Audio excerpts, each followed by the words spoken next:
Selamat pagi saudaraku. Renungan kita untuk hari ini 22 Maret tahun 2021 dengan judul kesabaran. Kesabaran. Ibrani 10 ayat 36.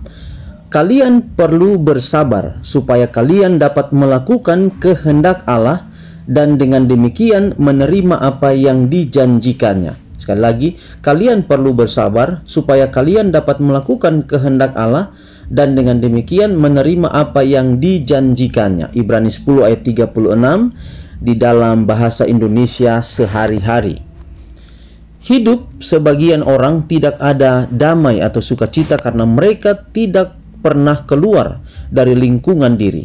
Mereka senantiasa mengendangkan tangan untuk simpati dari orang-orang lain. Jika mereka mau bekerja untuk melihat betapa mereka dapat memberikan pertolongan dan mau mengucapkan perkataan kasih dan dorongan semangat, maka jiwa mereka yang sekarang kering dan berduka cita akan menjadi seperti taman yang disiram dengan air. Jadi saudara, kalau kita melihat orang yang perlu atau berkekurangan, lalu kita acuh tak acuh terhadap hal itu, kita akan memiliki kehidupan yang kering dan kita rindu untuk harus disiram dengan air. Engkau harus mempelajari di dalam sekolah Kristus pelajaran-pelajaran kesabaran yang indah. Janganlah menjadi tawar hati, melainkan bekerjalah terus dalam segala kerendahan hati. Usaha itu akan mendesakmu kepada Yesus. Akan dibawanya engkau mempelajari teladan itu. Engkau mau bekerja sebagaimana Yesus bekerja. Pencobaan akan datang. Memang ini adalah benar. Biarpun kepada orang-orang yang berserah dengan sepenuhnya, pencobaan akan datang. Orang yang paling sabar sekalipun akan diuji dengan pencobaan yang keras. Suami atau istri dapat mengucapkan kata-kata yang menggusarkan hati seseorang dan dijawab lagi dengan gegabah. Tetapi biarlah orang-orang yang berbicara itu diam. Dalam berdiam akan terdapat keselamatan.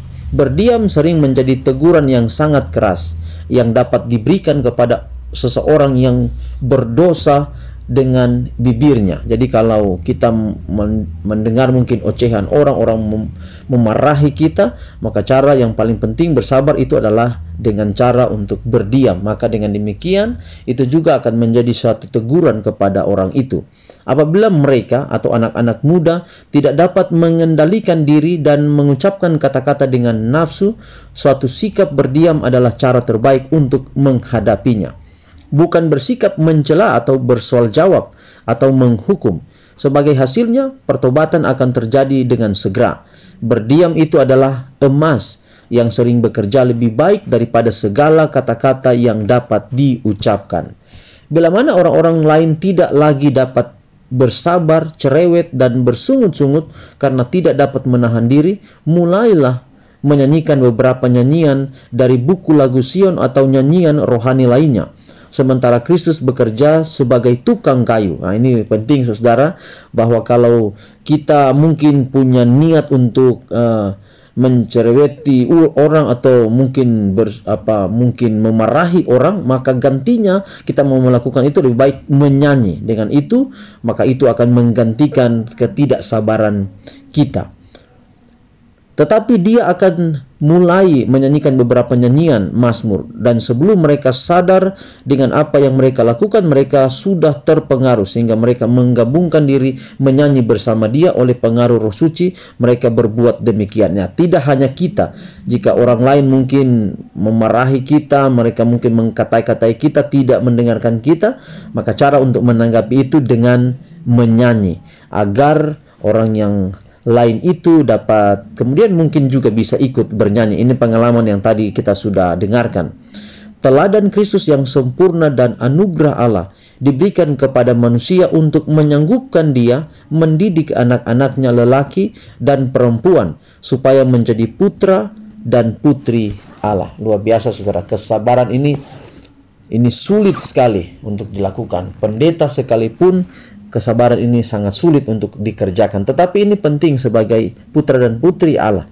Ini adalah sifat yang perlu ada dalam diri kita. Itulah sebabnya mari kita bergumul, berdoa setiap hari. Minta agar Tuhan, Roh Kudus bekerja menjadi orang yang sabar. Demikian Tuhan berkati pekabaran kita di pagi hari ini. Kita berdoa. Tuhan, terima kasih untuk pekabaran kesabaran yang kami dengar pagi ini dapat mendorong kami, memampukan kami dengan kuasa Roh Kudus-Mu untuk menghidupkannya, supaya kami dapat menjadi umat Tuhan berkarakter sabar. Dengan demikian banyak orang boleh diselamatkan di sekitar kami karena kehidupan kami. Pimpin kami hari ini Tuhan dalam semua aktivitas kami. Kami berdoa dalam nama Yesus Tuhan dan Juru Selamat kami. Amin. Saudaraku, demikian renungan kita pagi hari ini. Sampai jumpa renungan kita besok. Shalom.